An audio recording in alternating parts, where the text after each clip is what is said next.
Hello, this is Oyindamola Ojo Miato, and you can call me beccamola. Welcome to the e-learning design hub. This is a channel dedicated to help Africans transition to tech by building instructional design and e-learning designs. I also have conversations about the effectiveness of learning, how you can develop e-learning projects that increase the bottom line of your organization. I'm going to be inviting global L&D experts to share with us how we can create learning projects that do not just tick the box, but help change the behaviors of our learners in our organizations or in our institutions so that the learning gap that we're trying to fill are actually achieved, and also so that the business goal that we are trying to achieve through these learning interventions are actually achieved. Today, I'm going to be talking about what instructional designers do. If you're new to instructional design, you must have been asking this question: what do instructional designers actually do? So, instructional designers build learning interventions that bridge gaps in knowledge and skill. We help people to move from point A to B in building a knowledge or a skill. There are different methods of achieving this, and the most common one is called the ADDIE model. So, what do I mean by the ADDIE model? The ADDIE model simply means is simply an acronym that means analysis, design, development, implementation, and evaluation. The ADDIE model is very much related to the waterfall methodology of project management. It's a linear process that guides your learning design. Basically, it's a process that you follow to guide your process of designing an effective learning for your audience. Let's talk about the analysis stage. This is the stage where you determine why a performance issue exists in the first place and whether or not the problem is caused by a gap in knowledge or skill. This is a stage where you answer the question: is training actually the solution to the problem? In this stage, you collaborate with subject matter experts and stakeholders to determine the why and the who. The why is what the problem really is. You analyze what the problem is, what is the business goal that we're trying to achieve, and you also determine the learner's need. In this case, who are the learners? That is your who are the learners. What are their technological preferences?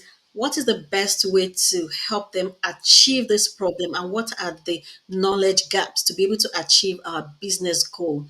And when you do this need analysis, you're able to make the right recommendation to your stakeholders, which now leads to the next stage. In the design stage, you determine your what and your how. Once you've established what the issues are and you understand your learning goal, then you can start to ideate and design your proposed training solution. In this stage, you develop a design document based on the learning goals that you've determined during your analysis. You determine your learning outcomes, you determine the objectives, and then you come up with the content that helps you to be able to achieve those objectives. And this, of course, you do with your subject matter expert if you are not the subject matter expert. And then in this case, you might want to think of creating an action map to be able to ensure that you're aligning your outcomes with the measurable business goals and your learners' needs. And it's very important that you design your learning to be learners focused. If your learning is not learners focused, you're not going to be able to achieve your outcome.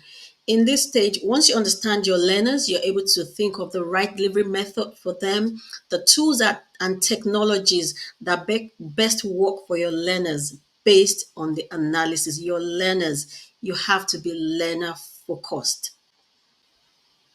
With your design documents, you start building your actual training solutions, which is the development of your learning.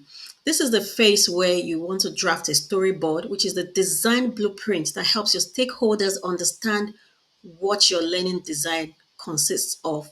It could be a text format and it could be visual. Visual storyboards are usually more effective in communicating your idea to your stakeholder. You may want to even develop a rapid prototype using authoring a simple authoring tool like Articulate Storyline. This helps you to be able to communicate the visuals of your learning design to your stakeholders, and then you can get their sign off before you start the actual development with whatever tool you have in mind. Your storyboard is the blueprint that you hand over to your developers. For example, if you're engaging the services of a graphic designer, an e-learning developer, or an animation video developer, your storyboard is the document that you hand over to them. And this is the point, like I mentioned earlier, where you start using e-learning authoring tools. This is the stage where you may want to also build some learning materials like PowerPoint slides, depending on your delivery method, workbooks, activities, quizzes, and other materials that you might need for your training program. After developing your learning materials, this is the point where you want to deliver to the audience. And this can take different formats. One of the formats that you may want to consider could be a blended delivery where you combine self managed e learning with virtual classroom delivery. And it could also be that you have your e learning materials uploaded on a learning management system so that you can track completion. The implementation is the time when your learners actually engage with the learning that you have developed. And so you can get feedbacks from them, and from that point, based on the feedback, you will be able to iterate and make improvements on your learning based on your learning goals. The final stage of the ADDIE methodology of instructional design is the evaluation stage.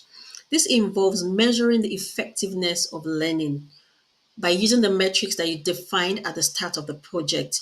You want to know if the training actually fixed the issue identified during the analysis stage. And one of the most common methods of evaluating learning is the Kirkpatrick's levels of evaluation, which involves four different stages in which you measure the learner's reaction to learning, you assess the learner's knowledge, you measure their behavioral change, and you also measure if you have achieved any measurable business goal in your learning intervention. So that's the overview of the ADDIE's model of instructional design: analysis, design, development, implementation, and evaluation.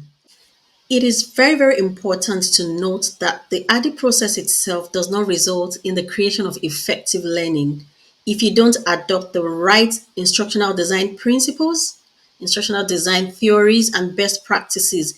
You're not going to get the best out of your learning. Thank you for watching. And if you haven't already done so, please hit the subscribe button below so that you can get notified whenever I publish another video. My name is Oyindamola Ojo Eriamiato, known as Beccamola. Please feel free to connect with me on all my social media channels with the link below. Bye for now.